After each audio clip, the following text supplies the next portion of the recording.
네, 안녕하세요. 책을 읽어주는 남자, 자기 책을 읽어주는 남자 김경철입니다. 제 책 인생 오후의 처방전이라는 내용을 통해서 오늘 다룰 내용은 도파민입니다.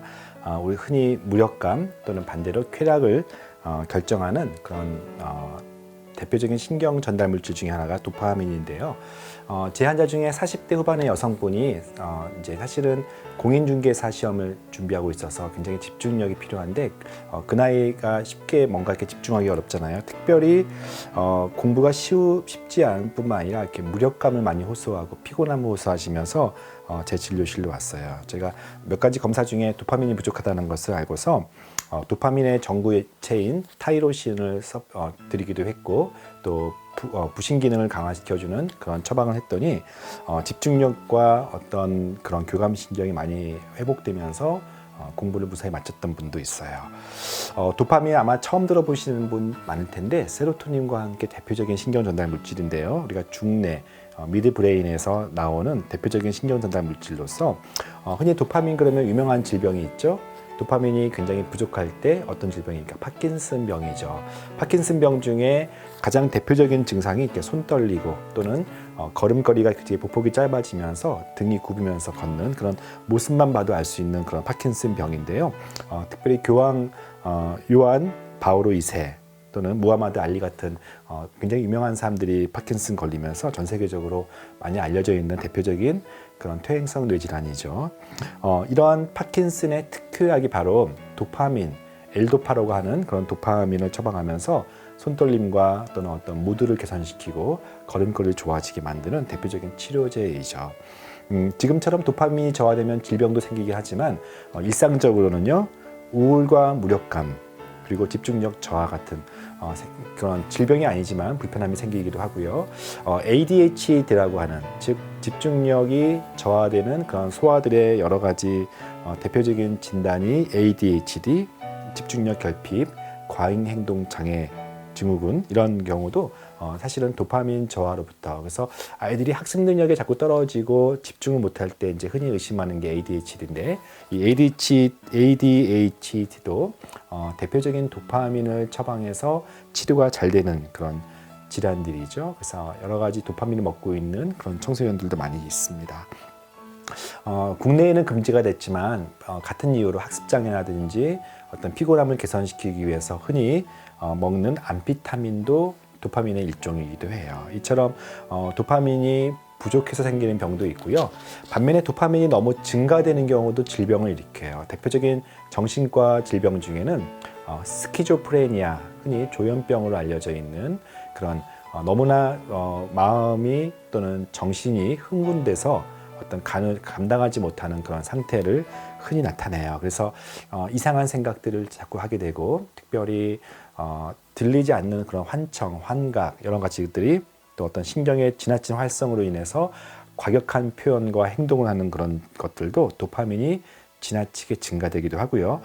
또 한 가지 도파민이 증가됐을 때는 쾌락, 어떤 술과 마약 또는 성행위, 섹스 이런 거에 대한 어떤 중독자들이 특별히 있는데 이런 도파민이 중독됐을 때 이런 어떤 중독으로부터 자꾸 이렇게 노출되고 중독을 끊기 어렵게 만드는 것도 바로 도파민이기도 해요. 그래서 도파민이 너무 부족해도 질병을 생기고 또 지나치게 많은 것도 여러 가지 환경과 환각과 흥분을 일으키면서 중독의 문제가 생겨요. 그래서 그러한 어떤 도파민이 많은 환자들 조현병이나 이런 중독 치료 중에는 상당 부분은 도파민을 낮추는 그런 치료제로 사용하기도 합니다.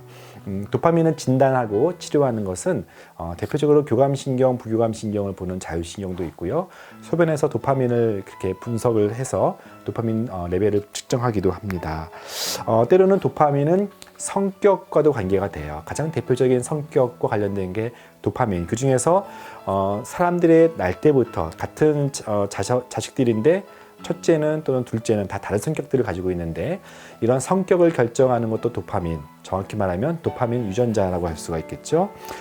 D4DR이라고 하는 대표적인 도파민의 생성과 관련된 유전자의 어떤 변이, 남들과 다른 변이가 있으면은 굉장히 공격적이거나 모험지향적이에요. 그래서 흔히 롤러코스터를 굉장히 좋아하는 그런 아이들의 그 어떤 천부적인 그런 성격들이 바로 이 D4DR이라고 하는 유전자의 어떤 변이. 그래서 이 D4DR의 다른 별칭은 롤러코스터 유전자라고도 불리기도 해요.